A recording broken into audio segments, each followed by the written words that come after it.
Hello दोस्तों, कैसे हैं आप सभी। आई होप आप सभी अच्छे होंगे और अच्छी तरीके से आप अपनी पढ़ाई को स्टडी को कंटिन्यू कर रहे होंगे। मैं अभिषेक शर्मा आपका हार्दिक स्वागत करता हूं बाजीराव नर्सिंग एकेडमी के यूट्यूब चैनल पर। आज अपन स्टडी करने जा रहे हैं। Today we are discussing about the Foley's catheterisation के बारे में। यानी फोलिस कैथेटर क्या होता है, इसका इंडिकेशन क्या है, पर्पस क्या है, क्यों यूज किया जाता है, क्या क्या इसके कॉम्प्लिकेशंस हो सकती है, तो उन सभी के बारे में अब आज अपन डील करेंगे। तो अपन देखते हैं कि फोलिस कैथेटराइजेशन क्या होता है। कैथेटराइजेशन या फोलिस कैथेटराइजेशन का मतलब होता है कि कोई भी कैथेटर को आप अगर यूरिनरी ब्लैडर में यूरेथ्रा से होते हुए या कोई भी माध्यम से अगर आप फोलिस कैथेटर को या कैथेटर को आप यूरिनरी ब्लैडर में अगर आप उसको इंसर्ट कर रहे हैं, तो इस प्रोसीजर को कैथेटराइजेशन के नाम से जाना जाता है। यानी कि आप जब भी फोलिस कैथेटर या कोई भी कैथेटर को आप इंसर्ट कर रहे हैं यूरिनरी ब्लैडर में, तो उसे उस प्रोसेस को या उस प्रोसीजर को फोलिस कैथेटराइजेशन के नाम से जाना जाता है। अब कैथेटराइजेशन होता है, आपने कैथेटराइजेशन देखा कि आपने फोलिस लिया, फोलिस को आपने यूरेथ्रा के थ्रू या कोई और माध्यम से आप अगर फोलिस और सुप्राप्यूबिक कैथेटराइजेशन भी होता है, जिसमें कि आप इंसिजन लगा करके लोअर एब्डोमिनल में इंसिजन लगा करके डायरेक्टली आप इंसर्ट कर देते हैं, तो वो भी आपका कैथेटराइजेशन ही कहलाता है। लेकिन फोलिस कैथेटराइजेशन में क्या होगा, ये आपका फोलिस होता है, इसको फोलिस कैथेटराइजेशन या यूरिनरी कैथेटराइजेशन में बात करूं, फोलिस ना करके इसको अगर अपन टोटली समझे तो यूरिनरी कैथेटराइजेशन, अगर टोटली बात करें तो यूरिनरी कैथेटराइजेशन का मतलब होता है कि यूरिनरी ब्लैडर में आप कैथेटर को इंसर्ट करते हैं, तो उसे यूरिनरी ब्लड कैथेटराइजेशन के नाम से जाना जाता है। अब इसका पर्पस हो सकता है बहुत सारे या वेरियस पर्पस के लिए अपन कैथेटराइजेशन कर सकता है।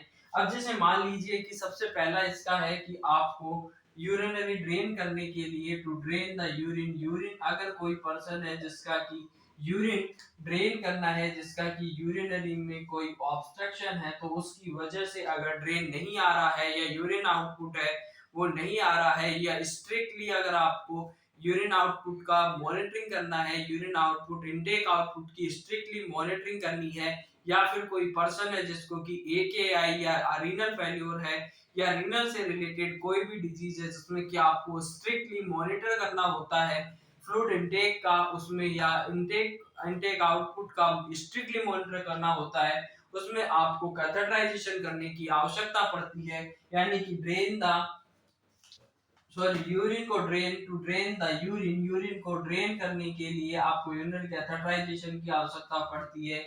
या फिर मान लो कि अगर आपको सैंपलिंग लेना है, टू कलेक्ट द सैंपल अगर कलेक्ट करना है, तो भी आपको यूरिनरी कैथेटराइजेशन की आवश्यकता होती है। स्टेराइल सैंपल के कलेक्शन के लिए आप यूरिनरी कैथेटराइजेशन करके उसका सैंपल ले सकते हैं। तीसरा पर्पस आता है कि अगर आपको ब्लैडर का इरिगेशन करना है, ब्लैडर इरिगेशन करना है, जैसे ब्लैडर इरिगेशन के लिए भी आप यूरिनरी कैथेटराइजेशन कर सकते हैं। माना ब्लैडर का इरिगेशन में, जैसे मान लो किसी को बीपीएस था, बिनाइन प्रोस्टेट हाइपरप्लेशिया थी, या फिर आपका सर्जरी हुई है उसकी, तो उसको उसको सर्जरी में जब भी आपका सर्जरी हुई है ब्लडिंग होगी और ब्लीडिंग होगी, तो ब्लीडिंग होने से वहां पर क्लॉट फॉर्मेशन के चांसेस होते हैं, तो क्लॉट फॉर्मेशन को वॉश आउट करने के लिए वहां पर इरिगेशन किया जाता है ब्लैडर का।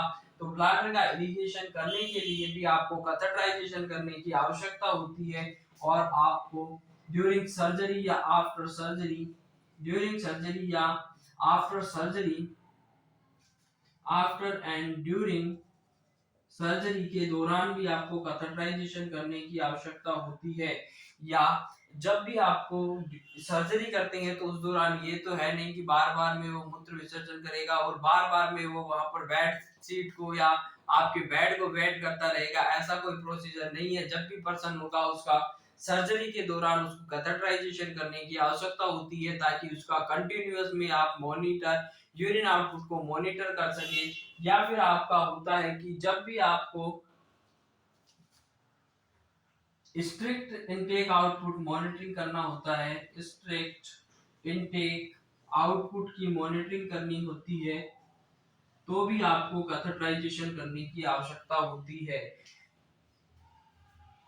कि कुछ इस तरह से बुन अपनी तकदीर के धागे की पूरी कायनात को भी झुकना पड़े आपकी जिद के आगे, तो जिद इतनी पक्की करिए कि आपको अगर सिलेक्शन निकालना है तो उससे पहले आपको कुछ नहीं करना, जब तक आपके हाथ में सिलेक्शन नहीं आता सब कुछ त्याग दीजिए, एक दृढ़ निश्चय बना लीजिए, एक संकल्प ले लीजिए, एक टारगेट को फिक्स करके उसके प्रति आप लगन लगाकर मेहनत करते रहिए, और वो टारगेट पूरा होने तक, जब तक आप टारगेट अचीव नहीं कर ले तब तक सब कुछ त्याग करके और मेहनत करते रहिए। तो स्ट्रिक्ट इनटेक आउटपुट का मॉनिटरिंग करना है तो भी आपको कैथेटराइजेशन करने की आवश्यकता होती है। अब कैथेटराइजेशन हो गया, कैथेटराइजेशन होता है, अब कौन कौन से कैथेटराइजेशन के कौन कौन से टाइप है, तो अपन टाइप पढ़ते हैं, टाइप के बारे में देखेंगे कि कौन कौन सा कैथेटर होता है और कौन सा कैथेटर किस यूज में हो सकता है। तो सबसे पहले कैथेटराइजेशन के टाइप, और टाइप्स में आता है जो फर्स्ट टाइप होगा, फर्स्ट टाइप में आपका इंडवेलिंग कैथेटर या रिटेंशन कैथेटर। फर्स्ट नंबर पे इंडवेलिंग और रिटेंशन, इंडवेलिंग और रिटेंशन कैथेटर आता है। इनवेलिंग कैथेटर और रिटेंशन कैथेटर, इसका मतलब होता है कि जो कैथेटर होगा उसको आपको कुछ समय के लिए आप उसको यूरिनरी ब्लैडर में रख सकते हैं, और ऐसे कैथेटर को इनवेलिंग का मतलब होता है जिसको कि अपनी शरीर या बॉडी कैविटी के अंदर या यूरिनरी ब्लैडर के अंदर उसको कुछ समय के लिए रखा जाता है, उसे ही रिटेंशन कैथेटर या इनवेलिंग कैथेटर के नाम से जाना जाता है। और इसमें आता है आपका बहुत ही पेचीदा उदाहरण जिसका नाम है फोलिस कैथेटर। अब फोलिस कैथेटर भी आपका टू लूमन हो सकता है या ट्रिपल लूमन हो सकता है, या टू लूमन हो सकता है, ट्रिपल लूमन हो सकता है, डबल लूमन हो सकता है, या फिर आपका ट्रिपल लूमन या थ्री वे हो सकता है, थ्री वे हो सकता है, टू वे हो सकता है। ये कैथेटर फोलिस कैथेटर के टाइप आते हैं। टू वे कैथेटर या टू वे फोलिस कैथेटर में एक पोर्ट होगा वो आपका यूरिन को आउटपुट को के लिए होता है, दूसरा पोर्ट होता है वो उसमें बलून का इन्फ्लेशन करने के लिए आएगा। जबकि आपका ट्रिपल लूमन होता है थ्री वे कैथेटर में, एक आपका यूरिनरी ड्रेनेज के लिए होता है, एक आपका कंटिन्यूअस अगर आपको इरिगेशन करना है तो उसके लिए होता है, और तीसरे नंबर का होता है वो बलून का इन्फ्लेशन करने के लिए होता है। दूसरे नंबर पे आता है और वो आता है आपका जो जो कैथेटर होगा वो स्ट्रेट कैथेटर, और स्ट्रेट कैथेटर में आता है आपका K90, जिसको कि very short period of time के लिए यूज किया जाता है। और K90 कैथेटर, जैसे मान लो अगर किसी पर्सन का ओनली सैंपलिंग करने के लिए आप यूज कर रहे हैं, उसमें कैथेटराइजेशन कर रहे हैं, तो उसके लिए आप स्ट्रेट कैथेटर या K90 जिसका स्ट्रेट कैथेटर यूज कर सकते हैं। और उसका जो उदाहरण है, जो कॉमनली उदाहरण है, वो जो कॉमनली एग्जांपल है वो आपका K90 कैथेटर हो गया। तीसरे नंबर पे आता है आपका दोनों हो गए, उसके बाद में सुप्राप्यूबिक कैथेटर और यूरेट्रिक कैथेटर। सुप्राप्यूबिक कैथेटर क्या होगा? सुप्राप्यूबिक कैथेटर में आपका कैथेटर आपकी एब्डोमिनल वॉल को इंसिजन लगा करके एक कैथेटर को यूरिनरी ब्लैडर में डाल दिया जाता है, उसे सुप्राप्यूबिक कैथेटर के नाम से जाना जाता है। यानी कि इसमें क्या होगा कि सुप्राप्यूबिक कैथेटर में ये आपका एब्डोमिनल वॉल, मान लीजिए इस एब्डोमिनल वॉल में लोअर एब्डोमिनल वॉल में अगर इंसिजन लगा करके उसको कैथेटर को डायरेक्टली इंसर्ट कर दिया जाता है आपके यूरिनरी ब्लैडर में। यहाँ से ये लोअर एब्डोमेन था, लोअर एब्डोमेन में आपने इंसिजन लगाया और इंसिजन लगा करके डायरेक्टली उसको किसमें, यूरिनरी ब्लैडर में आपने ट्रांसमिट कर दिया या उसको इंसर्ट कर दिया, तो उसे कहा जाएगा आपका सुप्राप्यूबिक कैथेटर। यानी कि प्यूबिस होता है सिम्फाइसिस प्यूबिस से ऊपर, यानी कि लोअर एब्डोमिनल में इंसिजन लगा करके उसको डायरेक्टली इंसर्ट कर दिया जाता है आपके यूरिनरी ब्लैडर में। उसे सुप्राप्यूबिक कैथेटर के नाम से जाना जाता है। और उसमें एग्जाम्पल के तौर पर याद रखना है आपको मेलिकॉट मेलिकॉट कैथेटर एंड दूसरा होता है पैसर कैथेटर या पैसर कैथेटर। अब इसके बाद में 3 कैथेटर पढ़ लिए। इसके बाद में चौथे नंबर पे आता है आपका, और वो आता है यूरेटेरिक कैथेटर। यूरेटेरिक कैथेटर और यूरेटेरिक कैथेटर का मतलब होता है कि आपको रीनल पेल्विस यूरेथ्रा से होते हुए आपको यूरिनरी ब्लैडर, इसमें क्या होगा यूरेथ्रा से आपको यूरिनरी ब्लैडर, और यूरिनरी ब्लैडर से होकर के आपको यूरेटर के थ्रू यूरेटर से आपको रीनल पेल्विस तक आपको अगर पहुंचाना होता है, इस कैथेटर को रीनल पेल्विस में लगाया जाता है। रीनल पेल्विस में लगाया जाएगा with the help of cystoscope. अब देखिए क्या होता है कि यूरेटेरिक कैथेटर का मतलब होता है, यूरेटेरिक कैथेटर एक ऐसा कैथेटर होता है जिसको कि यूरेथ्रा के माध्यम से कैथेटर को इंसर्ट करेंगे। उसके बाद में यूरिनरी ब्लैडर, और यूरिनरी ब्लैडर से होते हुए यूरेटर तक, और यूरेटर से आपका जाकर के लास्ट में आपका सिस्टोस्कोप की हेल्प से रीनल पेल्विस तक उसको इंसर्ट किया जाता है। और उस कैथेटर को यूरेटेरिक कैथेटर के नाम से जाना जाता है।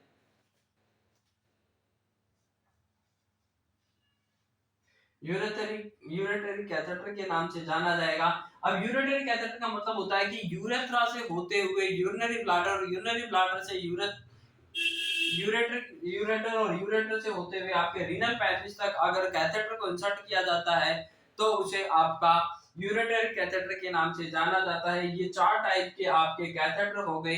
अब अगर पूछ लिया जाए कि आपका बीपीएच है, बिनाइन प्रोस्टेटिक हाइपरप्लेसिया है, तो बीपीएच में आप कौन सा कैथेटर यूज करोगे? तो बीपीएच के पेशेंट में आप कोड कैथेटर यूज करते हैं, जिसकी जो टिप होती है वो आपकी राउंड शेप या कर्व टिप होती है। इसकी जो आगे से टिप होगी वो आपकी कर्व होती है, घूमी हुई होती है, तो आसानी से आपका जो बीपीएच होता है बिनाइन प्रोस्टेटिक हाइपरप्लेसिया, और बिनाइन प्रोस्टेटिक हाइपरप्लेसिया में क्या होता है, जो प्रोस्टेटिक यूरेथ्रा होता है उसकी नैरोविंग हो जाती है, क्योंकि जो प्रोस्टेट होता है उसका साइज बढ़ने लग जाती है, उसकी हाइपरट्रोफी होने लग जाती है। और हाइपरप्लेसिया और हाइपरट्रोफी होने की वजह से क्या होता है कि वो जाकर के आपका जो प्रोस्टेटिक यूरेथ्रा होता है उसको जाकर के आप स्ट्रिक्ट कर देती है, कॉन्स्ट्रिक्ट कर देती है, या उसका ऑब्स्ट्रक्शन कर देती है। तो उसकी वजह से अगर यूरिनरी ब्लैडर या बीपीएच वाले में अगर आपको कैथेटर डालना होता है तो उसका एग्जांपल है कि उसमें कॉर्ड कैथेटर डालते हैं, क्योंकि उसकी जो टिप होती है वो आपकी कर्व टिप होती है, तो आसानी से उसमें इंसर्ट हो जाता है। तो ये आपके हो गई कि कैथेटर के कौन कौन से टाइप हो गई। कैथेटर की टाइप के बाद आपको प्रोसीजर करना है। प्रोसीजर में आपको, अब आपने कैथेटर चूज कर लिया, कैथेटर चूज के बाद में आप इसकी साइज देख लो। अब साइज के अकॉर्डिंग आपको साइज का आपको ध्यान रखना है। अगर इन्फेंट है तो इन्फेंट में आपको साइज यूज करनी होती है, वो 5 से लेकर के 8 फ्रेंच का साइज यूज करना है। अगर चिल्ड्रंस है तो चिल्ड्रन में आपको साइज यूज करनी होती है 8 से 10 फ्रेंच की साइज यूज करनी है। अगर आपका अडल्ट है और अडल्ट में भी आपका मेल फीमेल है, अडल्ट फीमेल है, तो अडल्ट फीमेल में जो साइज यूज करेंगे वो 14 से 16 फ्रेंच की होती है। जबकि आपकी अडल्ट मेल की मैं बात करूं तो अडल्ट मेल में जो साइज यूज करेंगे वो आपकी 16 से लेकर के 18 फ्रेंच की साइज यूज करते हैं। देखिए साइज का खेल है। अब साइज के खेल में क्या होता है कि आपका इन्फेंट होगा, सबसे छोटा होता है, उसमें 5 से लेकर के आप 8 फ्रेंच तक का कैथेटर यूज कर सकते हैं। चिल्ड्रंस में आप 8 से 10 फ्रेंच का कैथेटर यूज करेंगे। उसके बाद में अडल्ट मेल आता है, अडल्ट मेल में आपको 16 से 18 फ्रेंच का साइज का कैथेटर यूज करना है। उसके बाद में फीमेल, और फीमेल अडल्ट फीमेल में आपको 14 से 16 फ्रेंच का कैथेटर यूज करना है। लेकिन क्वेश्चन पूछा जाता है कि ओल्डर अडल्ट, ओल्डर एज में ओल्डर मेल है या ओल्डर अडल्ट का जो ओल्डर मेल है, यानी कि जो बूढ़ा आदमी है, तो बूढ़े पेशेंट में या ओल्डर मेल में आपको साइज होती है वो कम यूज करनी होती है और वो 14 से 16 फ्रेंच की साइज आपको यूज करनी होगी। अगर ओल्डर मेल की मैं बात करूं तो उसमें साइज होगी वो थोड़ी कम हो जाती है, क्योंकि उसमें प्रोस्टेट की साइज होती है वो बढ़ जाती है और यूरेथ्रा को कॉन्स्ट्रिक्ट कर देती है, इसलिए आपको इंजरी के चांसेस होते हैं। इसलिए नॉर्मली साइज से आप थोड़ा कम साइज का कैथेटर यूज करना होता है। तो आपको 14 से 16 फ्रेंच का यूज करना है ओल्डर मेल में। जबकि ओल्डर फीमेल की बात करूं तो ओल्डर फीमेल में आपको जो कैथेटर की साइज है वो आपको बड़ी साइज का यूज करना पड़ेगा और वो 16 से लेकर के 18 फ्रेंच की साइज इसमें यूज करते हैं। क्योंकि जो अडल्ट फीमेल या ओल्डर फीमेल होती है, ओल्डर फीमेल में आपके यूरेथ्रल लिगामेंट्स होते हैं वो क्या हो जाएंगे, यूरेथ्रल लिगामेंट की आपकी डायलेशन हो जाता है या उसका लूजनिंग हो जाती है, तो उसकी वजह से लीकिंग के चांसेस होते हैं अगर आपने सेम साइज का यूज किया है तो। इसलिए आपको थोड़ी बड़ी साइज यूज करनी होती है फीमेल में, जबकि मेल में ऐसा नहीं है। मेल में आपको छोटी साइज यूज करनी पड़ेगी क्योंकि उसमें बिनाइन प्रोस्टेटिक हाइपरप्लेजिया हो जाता है और बीपीएच होने की वजह से वहां पर कॉन्स्ट्रिक्शन हो जाता है, यूरेथ्रा का नैरोइंग हो जाती है यूरेथ्रा की, तो उसमें आपको साइज 14 से 16 यूज करनी पड़ेगी। जबकि नॉर्मल आपको इन्फेंट में 5 से 8 करना है, चिल्ड्रन में आपको 8 से 10 फ्रेंच यूज करनी है, अडल्ट फीमेल में आपको यूज करना है 14 से 16, जबकि अडल्ट मेल में करना है 16 से 18। जबकि ओल्डर मेल की बात करूं तो 14 से 16 यूज करना है, जबकि ओल्डर फीमेल में आपको 16 से 18 फ्रेंच की साइज में यूज करनी होती है। अब जो कलर होता है या साइज के अकॉर्डिंग जो भी कलर होगा वो सेम आपकी जो कलर होता है वो आपका सेम होता है और वो होता है आपका एनजी ट्यूब के कलर की तरह ही इसकी साइज होती है और उसी के अनुसार इसका कलर होगा। तो साइज और कलर होता है वो एनजी ट्यूब की साइज और कलर की तरह ही होता है। तो उसमें जो कलर होगा वो 5 के बाद 6 फ्रेंच,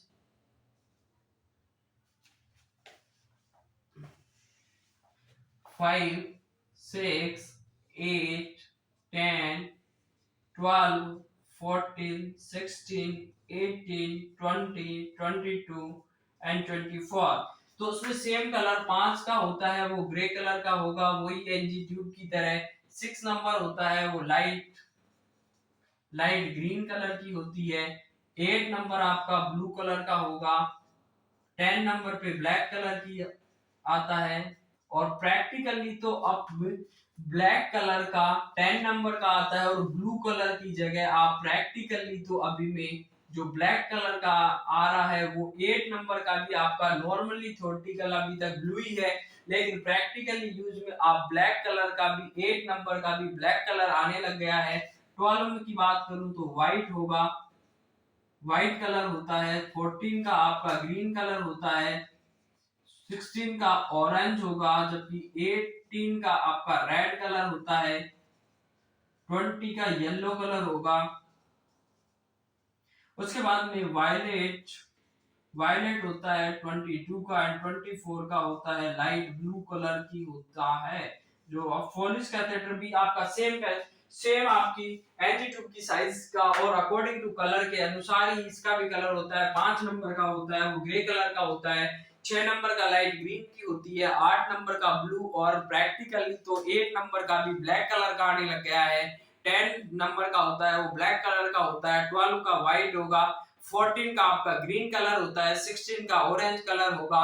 उसके बाद में आपका 18 का रेड कलर होता है, येलो होता है। 20 का 22 का होता है आपका violet colour and light blue colour होता है 24 का। तो इस साइज के अनुसार आपका कलर डिसाइडेड हो गया कि जिस जिस पर ये जग रचा है उसने इतिहास रचा है। तो जो लोग क्या कहते हैं उसके बारे में नहीं सोचना, आप क्या सोचते हैं सिर्फ उसके बारे में सोचना है। लोगों के सुनोगे तो आप अपने सपनों को कभी पूरा नहीं कर पाएंगे, क्योंकि 90% लोग आपके खिलाफ होते हैं। तो इसलिए लोगों की ना सुने, अपने दिल की सुने। जो दिल की सुनता है वो ही अपने सपनों को पूरा करता है। अब आगे चलते हैं कि साइज देख लिया अपन ने, साइज के अकॉर्डिंग इसका कलर देख लिया, कौन से पेशेंट में कौन सा कैथेटर यूज करेंगे उसके बारे में हो गया। अब प्रोसीजर की बात करते हैं। प्रोसीजर आता है कि आपको कैथेटराइजेशन का प्रोसीजर क्या करना है। तो प्रोसीजर में सबसे पहले आपका पोजीशन आती है। प्रोसीजर के दौरान आपको पोजीशन की बात आती है। तो पोजीशन की मैं बात करूं तो पोजीशन में मेल और फीमेल दोनों में अलग अलग पोजीशन देनी है। अगर मैं बात करूं मेल क्लाइंट है तो मेल क्लाइंट में आपको सुपाइन पोजीशन देनी है। सुपाइन पोजीशन के साथ साथ आपको जो लेग्स होते हैं उनको लेग को स्लाइटली अबडक्शन करके रखना होता है। और अबडक्शन का मतलब होता है जब मेल होगा तो मेल में आप प्यूरेंट कैथेटराइजेशन के दौरान कौन सी प्रोसीजर दोगे, तो मेल में आपको सुपाइन पोजीशन देनी है, बिल्कुल फ्लैट लिटाना है। उसके बाद में जो उसके पैर होते हैं उनको थोड़ा सा स्लाइटली उनको अबडक्ट करना होता है। अबडक्शन का फ्लेक्शन का मतलब होता है दो बॉडी पार्ट का पास पास में आ रहे हैं। जैसे ये मेरे दो बॉडी पार्ट थे, दोनों बॉडी पार्ट भी दोनों पास पास में जब मैंने इनको मेरी साइड में घुमाया तो दोनों बॉडी पार्ट अगर पास पास आ रही तो फ्लेक्शन है। और जब मैंने इनको दूर दूर किया तो दोनों दो बॉडी पार्ट का दूर दूर जाना यानी उनका एंगल था वो बढ़ गया। तो दो एंगल के अगर कोई दो जॉइंट के बीच का एंगल बढ़ रहा है तो वो होगा आपका एक्सटेंशन, जबकि दो जॉइंट के बीच का एंगल अगर कम होता है तो उसे फ्लेक्शन के नाम से जाना जाता है। कोई ये ना देखे कि मैं अपने डोले दिखा रहा हूं, मैं आपको समझाने की कोशिश कर रहा हूं कि फ्लेक्शन क्या होता है, एक्सटेंशन क्या होता है। उसके बाद में आता है आपका अबडक्शन और अडक्शन। अबडक्शन का मतलब होता है कि जो आपकी मिड लाइन थी, सेंटर लाइन थी, उससे अगर जो हेड है वो सेंटर लाइन में होता है। और अगर मिड लाइन है ये आपका, और इस लाइन से मिड लाइन से अगर कोई भी दूर जा रहा है पार्ट, अगर मिड लाइन से दूर जाता है तो उसे अबडक्शन कहते हैं। जबकि दो बॉडी पार्ट अगर बॉडी पार्ट के मिड लाइन के पास अगर कोई बॉडी पार्ट आता है तो उसे आपका एक्सटेंशन के अडक्शन के नाम से जाना जाता है। फ्लेक्शन का मतलब होता है कि दो जॉइंट के बीच का जो गैप होता है, दो जॉइंट के बीच का गैप होगा और दो जॉइंट के बीच का गैप अगर बढ़ रहा है तो उसे आपका एक्सटेंशन के नाम से जाना जाता है। यानी कि दो बॉडी पार्ट एक दूसरे से दूर जा रहे हैं तो एक्सटेंशन कहलाएगा। जबकि दो जॉइंट के बीच अगर गैप है वो कम हो रहा है तो उसे आपका कहा जाता है फ्लेक्शन कहा जाता है। इसमें दो बॉडी पार्ट है वो पास पास आ रहे हैं, फ्लेक्शन कहलाएगा। जबकि एक्सटेंशन का अबडक्शन का मतलब होता है जो मिड लाइन होती है, सेंटर लाइन होती है, उससे अगर आपका बॉडी पार्ट दूर जा रहा है तो ये आपका हो गया अबडक्शन। जबकि दोनों बॉडी पार्ट ये दूर दूर थे दोनों अबडक्शन है, लेकिन जब ये दोनों बॉडी पार्ट सेंटर लाइन या मिड लाइन के पास में आएंगे तो इस स्थिति को आपका अडक्शन कहा जाता है। तो जो मेल होता है, मेल में यूरिनरी कैथेटराइजेशन के दौरान सुपाइन पोजीशन देनी है और उसका जो लेग्स होंगे उनको स्लाइटली अबडक्शन करके रखना होता है, स्लाइटली उसका अबडक्शन करेंगे। और मेल में जो पेनिस होता है, पेनिस को आपको होल्ड करना होता है। ये मान लीजिए पेनिस है तो पेनिस को आपको होल्ड करके रखना होता है, और होल्ड करना होता है 90 डिग्री के एंगल पे उसको होल्ड करके रखना होता है अपवर्ड और उसको अपवर्ड करके उसको 90 डिग्री पर पेनिस को होल्ड करके रखना है। तो पेनिस को आपको 90 डिग्री पर होल्ड करके रखना है, होल्ड करके रखिए आपको पेनिस को। उसके बाद में आप उसकी क्लीनिंग कैसे करोगे, तो ये मान लीजिए ये पेनिस है तो पेनिस की क्लीनिंग करने के लिए आपको स्टेराइल गोज पीस लेना है। स्टेराइल गोज पीस लेकर के उसकी सर्कुलर क्लीनिंग करनी होती है, इनर टू आउटर क्लीनिंग करेंगे, इनर टू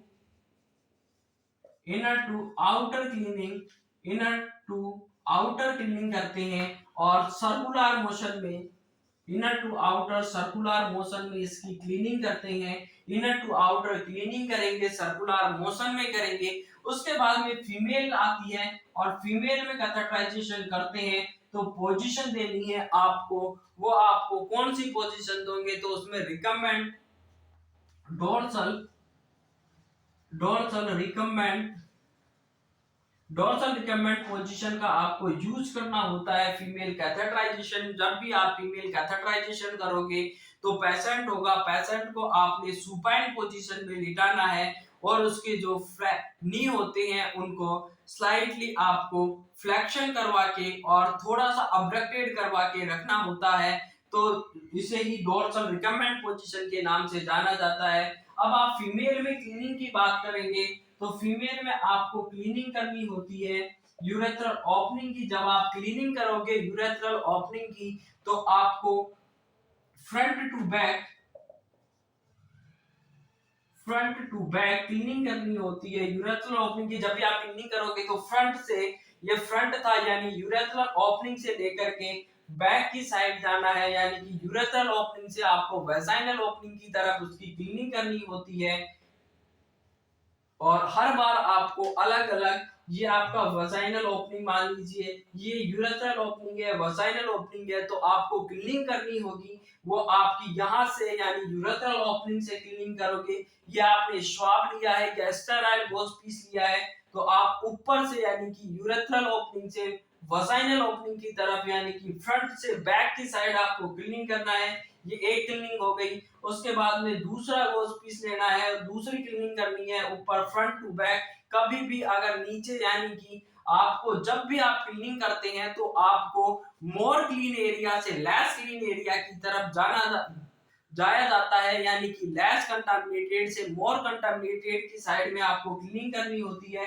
तो क्लीनिंग हो गई है, पोजीशन की बात हो गई। तो इसके बाद में अपन चलते हैं कि आपको जेनिटलिया को क्लीन कर लिया।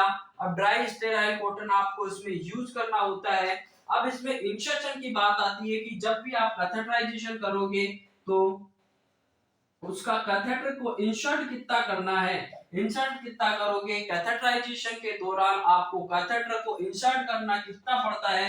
तो आप मेल में जब भी आप कैथेटराइजेशन करोगे तो मेल में आपको इंसर्शन की आवश्यकता होती है, वो 7 से 9 इंच आपको, 7 से लेकर के 9 इंच यानी कि 17.5 से लेकर के आपको 22.5 सेंटीमीटर तक आपकी उसको इंसर्शन की आवश्यकता होती है।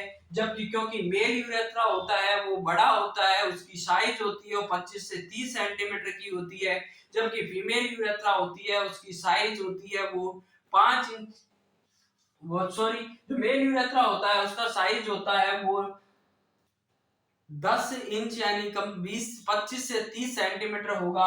जबकि फीमेल यूरेथ्रा होता है उसकी साइज होती है मेल यूरेथ्रा की तुलना में वो कम होती है।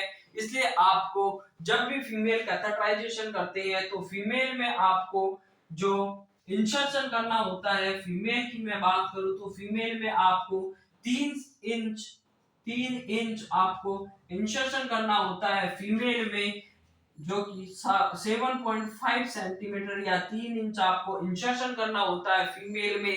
इसलिए मेल की तुलना में फीमेल में यूटीआई होने के चांसेस ज्यादा होता है, क्योंकि फीमेल का जो यूरेथ्रा होता है वो मेल की तुलना में कम होता है। मेल का यूरेथ्रा एस शेप में होता है जबकि फीमेल का यूरेथ्रा स्ट्रेट होता है। और उस इसके अलावा जब भी आप, जो मेल यूरेथ्रा होता है वो स्ट्रेट होता, जो एस शेप में होता है, लंबा होता है, यानी कि उसकी साइज होती है या वो बड़ा होता है, जबकि फीमेल यूरेथ्रा की साइज होती है वो कम होती है, उसकी लंबाई या लेंथ कम होती है।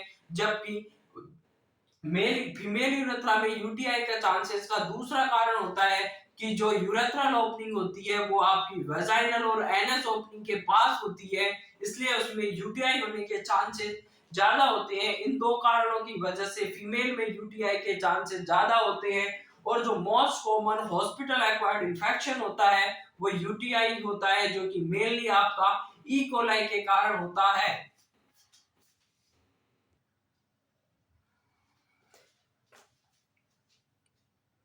कि कुछ इस तरह से बुन अपनी तकदीर के धागे की पूरी कायनात को भी झुकना पड़े आपकी जिद के आगे। जिद इतनी मजबूत रखिए कि आप पूरी कायनात को झुकाने का साहस अपने दिल में रखिए। तो ये आपने फीमेल में इंसर्शन देख लिया, मेल में इंसर्शन देख लिया। यूटीआई के चांसेस फीमेल में क्यों होता है ये आपने देखा। Most common UTI hospital acquired infection कौन सा होता है, तो यूटीआई होता है। और यूटीआई का मोस्ट कॉमन कॉज होता है वो ई कोलाई होता है। इसके बाद में अपन पढ़ते हैं कि जब आप इंसर्शन इतना करोगे तो आपको उससे पहले उसको लुब्रिकेशन की भी आवश्यकता पड़ती है।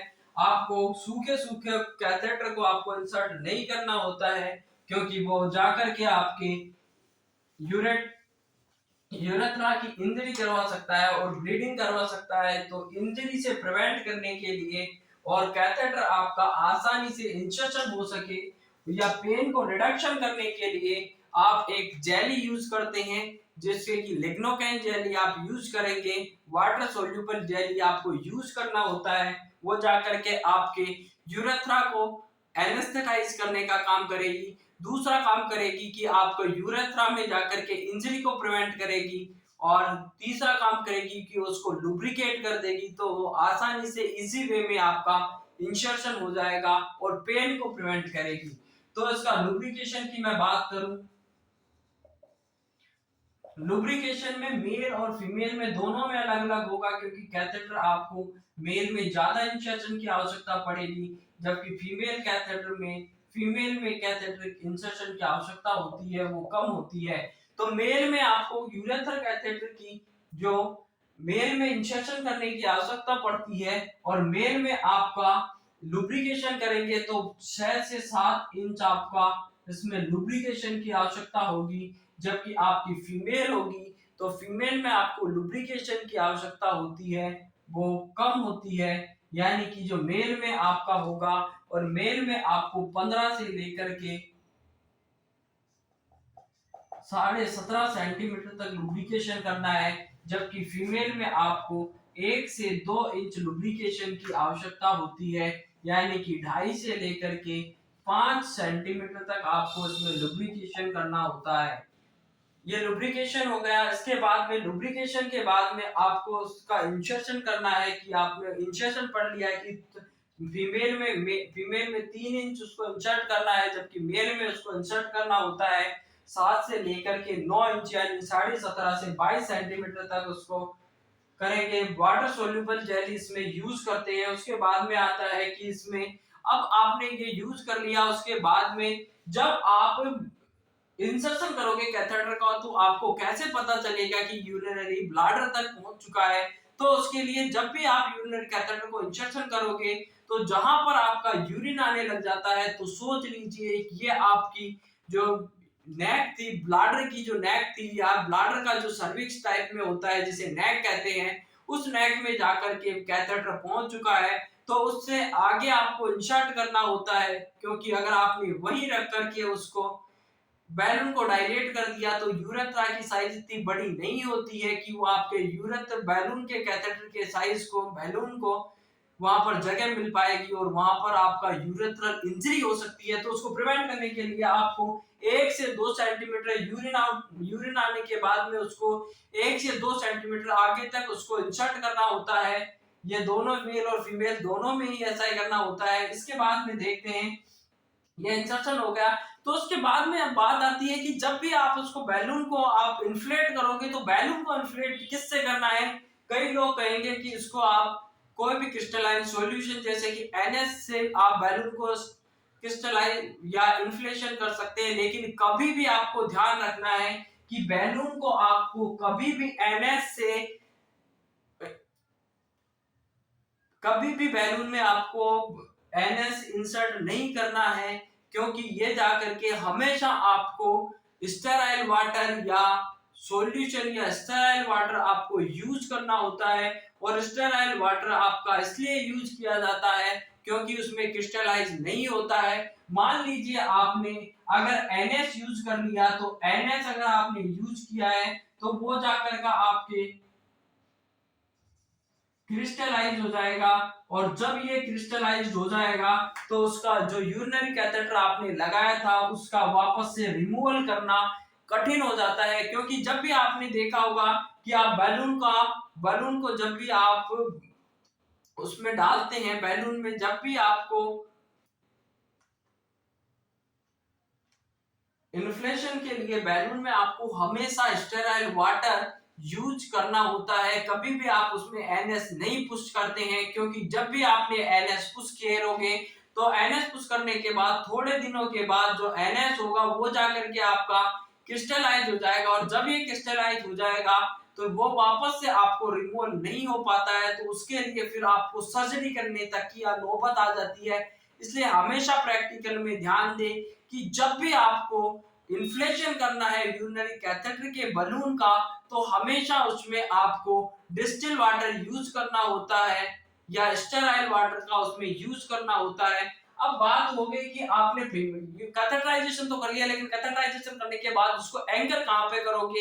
ये क्वेश्चन भी बार बार पूछा जाता है कि जब यूरिनरी कैथेटराइजेशन करने के बाद जो यूरिनरी कैथेटर होता है उसको एंकर कहाँ किया जाता है? तो ये माना कि मेरी थाई है तो उस पेशेंट की इनर थाई, इनर अपर थाई पर उसको एंकर करना होता है। तो एंकर की मैं बात करूं, एंकर करेंगे इनर अपर थाई, इनर अपर थाई, इनर अपर थाई पर आपको एंकर करना होता है। जब भी आप ये मान लीजिए आपकी इनर अपर थाई है, पर्सन की अपर थाई पर इनर साइड में, यानी कि ये आउटर साइड हो गई, ये इनर साइड हो गई, तो पर्सन की इनर साइड में आपको अपर थाई पर उसको एंकर करना होता है, वहां पर उसको बांधना होता है ताकि उसमें कैथेटर में स्ट्रेचिंग ना हो, क्योंकि स्ट्रेचिंग होगी तो आपके यूरेथ्रा में ओपनिंग, यूरेथ्रल में और यूरेथ्रल में इंजरी होने के चांसेस होते हैं। उसको प्रिवेंट करने के लिए आपको कैथेटर को एंकर करना होता है और वो आपका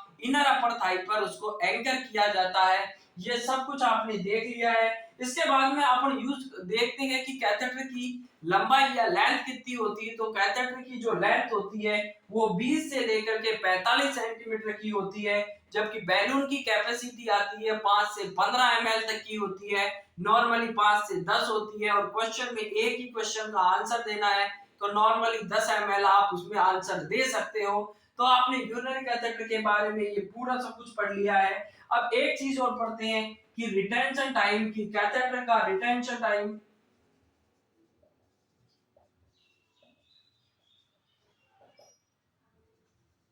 रिटेंशन टाइम कितना, कौन कौन से कैथेटर होते हैं और कितना उसका रिटेंशन टाइम होता है। तो जो प्लास्टिक का कैथेटर होता है,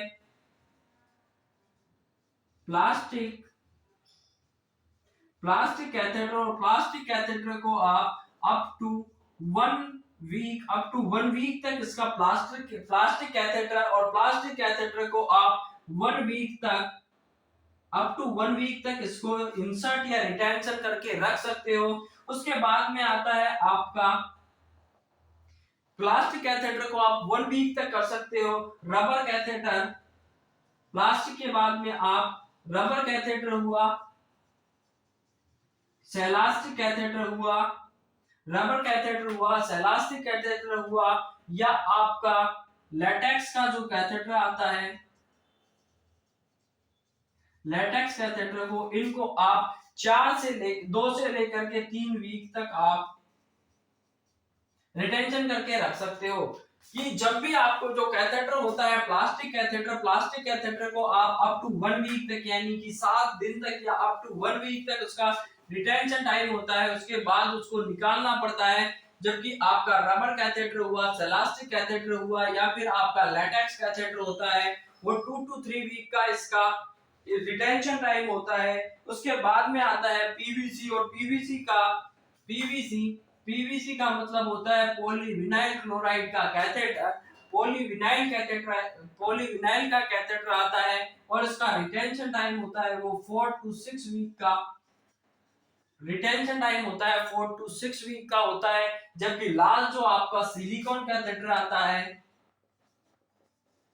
सिलिकॉन कैथेटर, और सिलिकॉन कैथेटर का जो रिटेंशन टाइम होता है वो सबसे ज्यादा होता है, 2 से लेकर के 3 मंथ का उसका रिटेंशन टाइम होता है। अब देखिए आप रिटेंशन टाइम क्या होगा कैथेटर का, अगर प्लास्टिक कैथेटर यूज किया है तो उसको अप टू 1 वीक तक आप रिटेन करके रख सकते हैं, उसके बाद में आपको उसको निकालना पड़ता है। सेकंड नंबर पे आपका रबर कैथेटर आता है, सेलास्टिक कैथेटर आता है, लेटेक्स कैथेटर आता है, उसको आप 2 से 3 वीक तक आपको रिटेंशन करके रख सकते हैं, उसके बाद में आपको उसको रिमूव करना पड़ता है। जबकि आपके तीसरे नंबर पे आता है पीवीसी, और पीवीसी को आप 4 से 6 वीक तक, यानी 4 to 6 वीक तक उसको रिटेन करके रख सकते हो। उसके बाद में सिलिकॉन कैथेटर आता है, सिलिकॉन कैथेटर आता है, उसका सबसे ज्यादा रिटेंशन टाइम होता है, 2 to 3 मंथ का उसका रिटेंशन का टाइम होता है। यानी कि क्वेश्चन पूछा जाता है कि मैक्सिमम रिटेंशन टाइम किस maximum retention time, which type of the catheter is the maximum retention time? तो सिलिकॉन कैथेटर का मैक्सिमम रिटेंशन का टाइम होता है और 2 से 3 मंथ का होता है। तो आपने एक और आज फंडामेंटल का अति महत्वपूर्ण आपने प्रोसीजर की स्टडी कर ली है, इसमें जहां से भी क्वेश्चन पूछा जाएगा आप उसका आंसर देने के आज एबल हो चुके हैं। उसमें कोई भी क्वेश्चन आएगा उसमें आप आसानी से आंसर दे सकते हो और आराम से पढ़ते रहिए, अपनी स्टडी को लगातार कंटिन्यू करते रखिए, क्योंकि सफलता समय मांगती है और जो समय देगा वही सफलता हासिल कर लेगा। और सफलता का कोई शॉर्टकट नहीं होता है। हमेशा ये नहीं है मेरे पास कोई गुरु मंत्र कि मैं आपको दे दूं और जाकर के आप तुरंत नौकरी लग जाए। तो सफलता का कोई शॉर्टकट नहीं है। एक दिन में कुछ नहीं होता है, लेकिन एक दिन जरूर होता है और एक दिन के लिए आपको बहुत दिनों तक लगातार कंटिन्यू सतत प्रयास करना पड़ता है, सतत मेहनत करनी पड़ती है। और जब लगातार की हुई मेहनत ही आपकी एक दिन जरूर परिणाम लाती है। तो कोई भी हताश निराश ना हो, हमेशा कंटिन्यू पॉजिटिव माइंड के साथ, मोटिवेशन के साथ अपनी स्टडी को बनाए रखिए। आज के लिए इतना ही। अगर आपको वीडियो पसंद आया तो लाइक शेयर एंड सब्सक्राइब करना ना भूलें। जय हिंद, जय भारत। मिलते हैं आपसे बहुत जल्दी नए वीडियो में नए टॉपिक के साथ। तब तक के लिए धन्यवाद।